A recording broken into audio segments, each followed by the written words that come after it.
Today's lesson is going to be specifically about the 1920s and the Great Depression. So in your EOC review guide, you need to go to the page around page 12, and it looks similar to this. However, I've already gone through and added all of this information and created this design. What you should do is pause the video now, go in, take notes over the major characteristics of the 1920s, create these two squares of competing ideals. You don't have to make the boxing gloves or anything like that. That's just to say that these are two conflicting ideals. And then at the bottom to have the unifying forces. So stop the video now and draw this into your notes. Our overall goal is to define and apply the different conflicts that consumed American culture during the 1920s, identify the defining characteristics of the Great Depression and FDR's New Deal policies, differentiate between the first New Deal and the second New Deal, and define and apply relief, recovery, and reform. To start with the 1920s, going over a general overview, the 1920s or post-World War I era from 1919 to 1929 was an era of major turning points and transformations. This is the time when the U.S. becomes more urban than rural, more industrial than agricultural. This is also the beginning of mass modern culture. It's the beginning of the automotive age or industry, and it's the beginning of the isolationist era. This is the first era with a significant number of African Americans leaving the South with the Great Migration, and a time period filled with cultural conflicts. So much change was both exciting and difficult, and you have many opposing views facing off. So this is meant to be our different opposing views that you're responsible for knowing. Traditionalism versus modernism is a big topic when referring to the 1920s, and you should be aware of what these terms mean before moving forward. Under traditionalism, the first bullet point that I want you to add is the cult of the automobile, specifically with the Model T. For some traditionalists, and this is why I have it in the traditionalist column, they actually referred to the car, the automobile, as prostitution on wheels. They felt like for the first time, teenagers are being left alone without any sort of parental guidance, and that it was just going to cause a lot of sin in the youth. The second one I want you to add is who are the people who are considered to be the traditionalists of the time period. They were considered to be more respectable, or in other words, the middle to upper class. Respectable is in quotes because it's a very arbitrary word. It can be looked at from different directions. But during the time period, that's mostly what they saw a traditionalist or traditionalism as. Under modernism now, we have significantly more terms, so make sure that you're writing small as you go through the video. The first concept is the Scopes monkey trial. This is actually review from your vocab terms if you were to scroll down, so I'm not going to go over it in great detail. It has the different lawyers that you need to know under significant people and John Scopes as well. The second person that you may not have heard of is Margaret Sanger. And off to the right here, I included some information about her.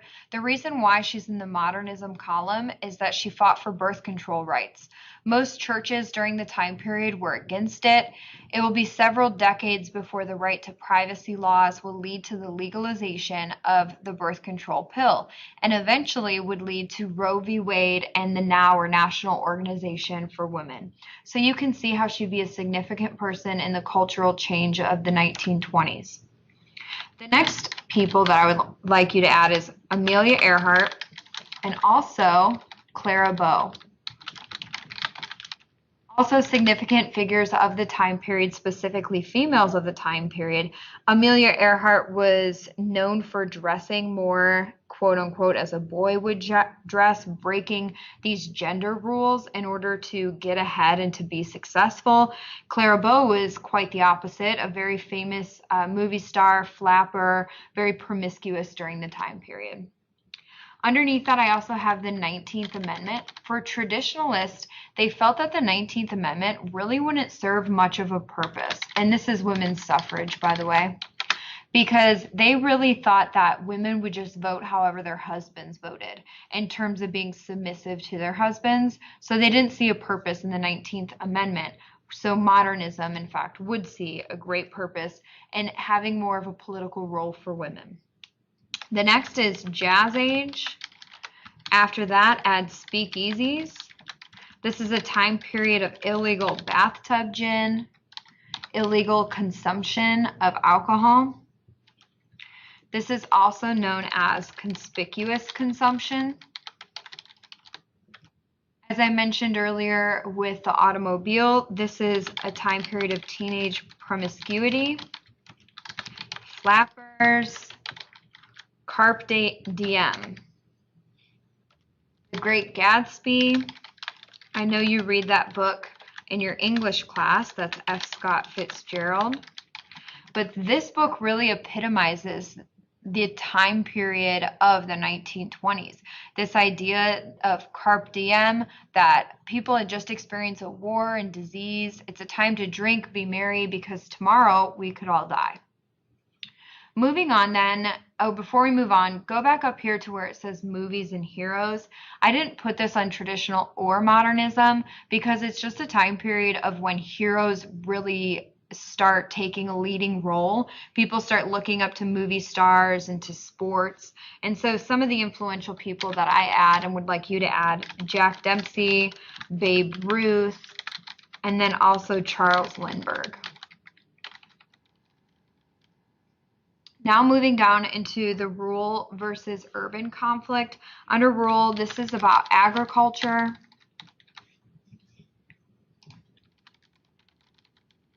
the farm life, or the simple life, just meaning that you have less stuff and less free time.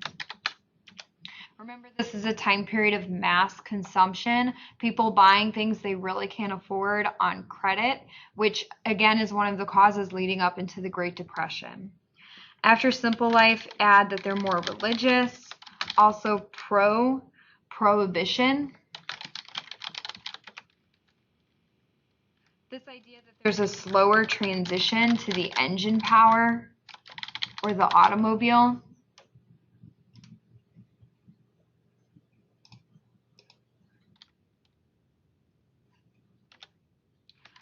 Little or no electricity, and then also this great fear of losing this quote-unquote American culture.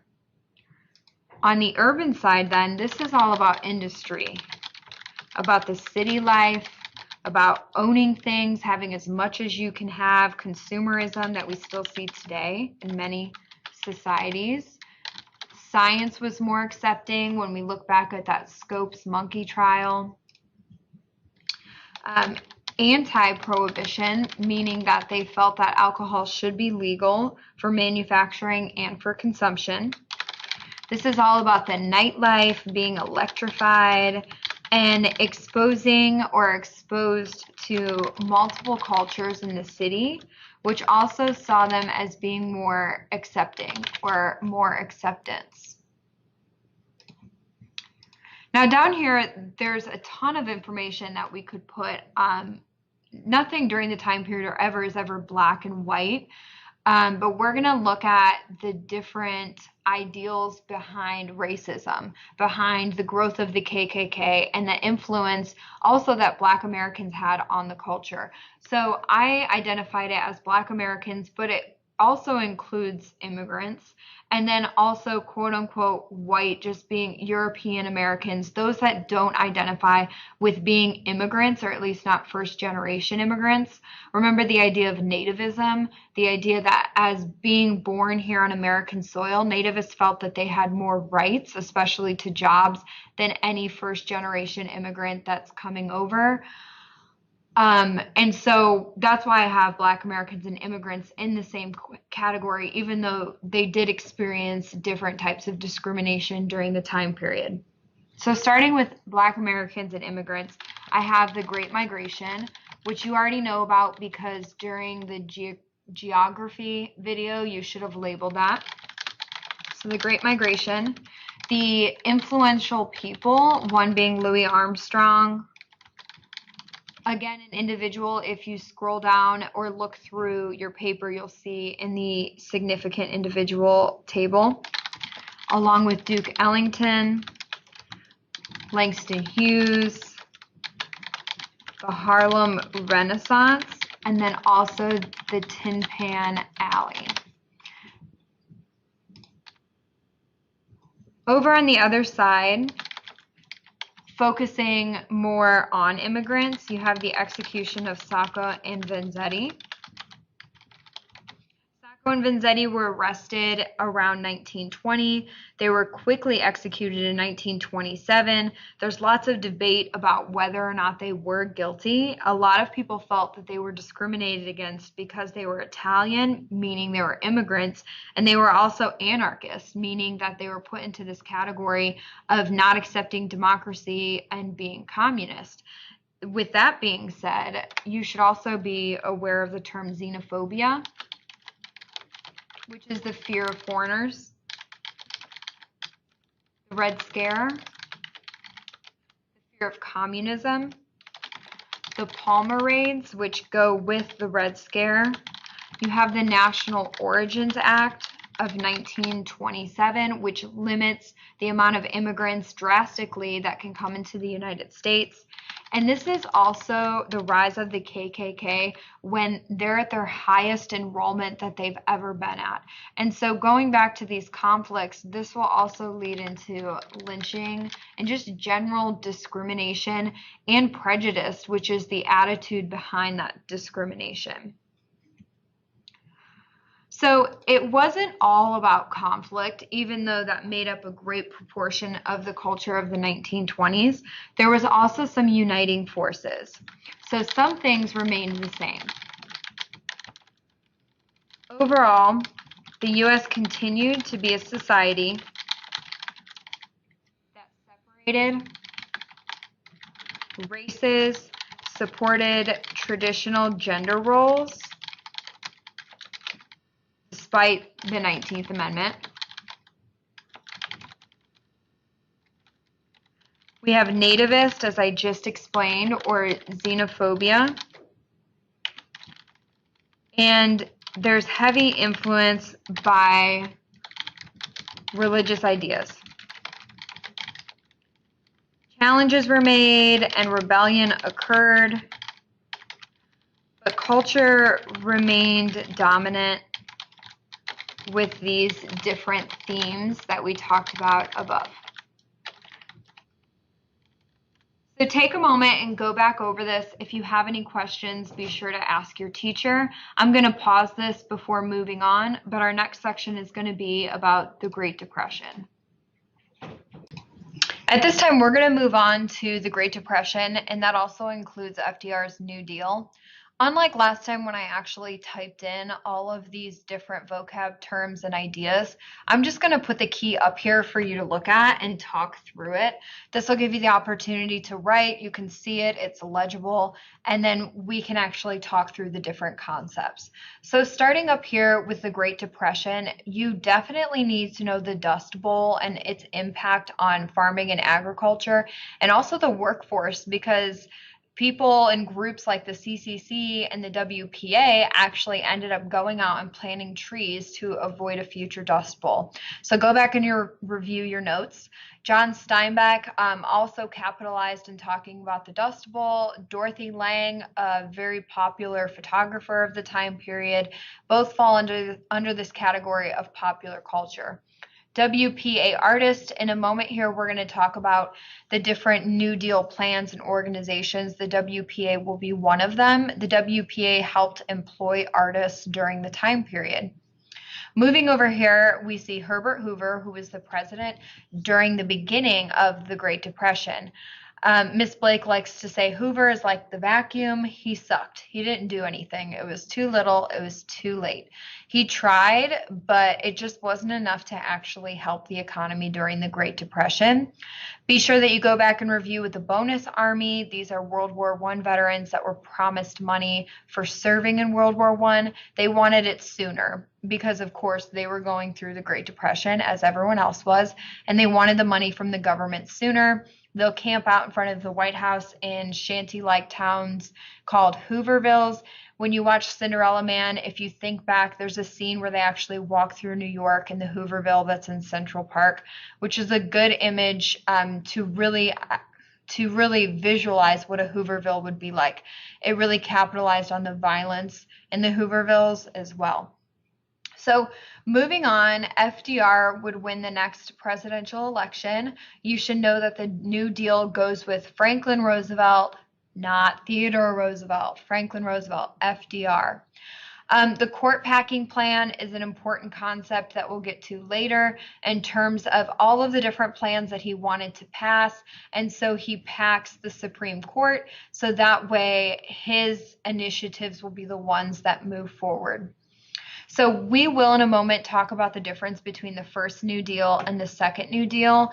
Be sure that you go through and you know about the 100 days, which was the bank holiday, and the FDIC, relief for those that are unemployed, including the CCC, the PWA. The reason why the New Deal is nicknamed alphabet soup is because of all these acronyms. Relief, recovery, and reform. You'll see relief here, recovery. Reform are going to be the long-term programs that we still use today, like the Social Security Act, but we'll get to that in a moment. The second New Deal includes the WPA, the Labor Wagner Act, and then moving over here to the left side, different characteristics of the Great Depression. You should be able to identify the characteristics of the Great Depression pretty easily. And then the causes, there's going to be different historians who argue about the different causes. But if you go back to the foldable that we created and other classes created in their classes, the over causes of the Great Depression, those are pretty significant causes that most historians would agree on, including the stock market crash, overproduction, underconsumption, overspending during World War I was another. And overuse of credit was another one that you should be aware of. So take this moment now. You can pause the video and go back and review these topics. Ask your teacher any questions that you may have, and be sure that you copy down all of these. Once you've paused the video and you've gone over all of that material, you need to turn to the page in your EOC review that looks like this. It has the first New Deal, it has the second New Deal. What you will add are the different alphabet soup initiatives that you see here. And this box right here is just where I wrote relief, recovery, reform, which is actually how it's referred to in your notes. I believe at one point it's also referred to as the first New Deal and the second New Deal. But these right here, this is about change. So specifically with the first New Deal, these programs are generally passed in the first 2 years of FDR's first term, many of them during the so-called 100 days from March through June in 1933. These provided immediate relief from unemployment, low agriculture prices, lack of confidence in banking, and also the stagnant industry. Some other relief programs that we'll add here in a moment include the national banking holiday that you saw in the previous activity, and the bailout of insolvent financial institutions that were passed within hours of Roosevelt becoming president. So in terms of the first New Deal and the second, it's about time. In terms of relief, recovery, and reform, relief are the programs that immediately were enacted when he became president. They were never intended to be long-term. It was just to immediately help unemployment and the other characteristics I just discussed. Recovery lasted a little bit longer. It was about helping the future. So they lasted longer. They happened later, most of them. And then reform is about these long-term goals. They're about initiatives that still exist today so we can avoid ever having a Great Depression in the future. And the examples for reform, and I added this off to the right, would be like the FDIC and the SEC, which are still in works today. So we're going to start over here. I'm going to talk through each one, and then I'll pause the video, I'll type everything up, and then if you need to access the key later, you can. So starting with the Agricultural Adjustment Act. This is to stabilize farm prices. Millions of acres of land withdrawn from cultivation and livestock herds were reduced. It increased market price for crops and livestock. Owners of large farms benefited the most. Subsidies became a permanent part of American agricultural policy. The Tennessee Valley Authority, or you can also see it as the TVA, enabled the federal government to build dams along the Tennessee River that controlled flooding and also generated inexpensive hydroelectric power for the people in the region. So you should know one of the greatest consequences or results from the TVA would be that hydroelectric power.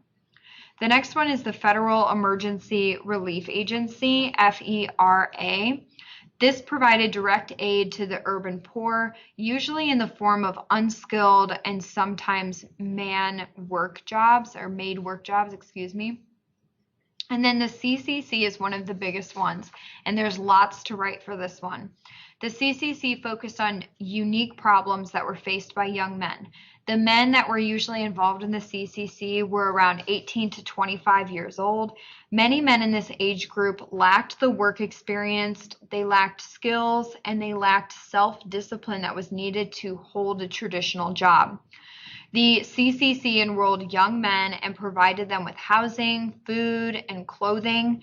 They would train them, and then after being trained, they would dispatch them to different job sites. Sometimes the job sites were really far from where their family lived or their origins. Young men traveled across the country. They worked on projects, roads, and access improvements in different national parks. They built parks for states and municipalities. Young men would receive a wage then of $35 a month, and they were required to actually send $30 home to their families, and then they could keep $5 for themselves. Moving over to the right now with the WPA, or the Works Progress Administration. Projects weren't allowed to compete with private industry, so they focused on building things like post offices, bridges, schools, highways, parks. They also gave work to artists, writers, theater directors, and musicians, as we saw on our previous illustration.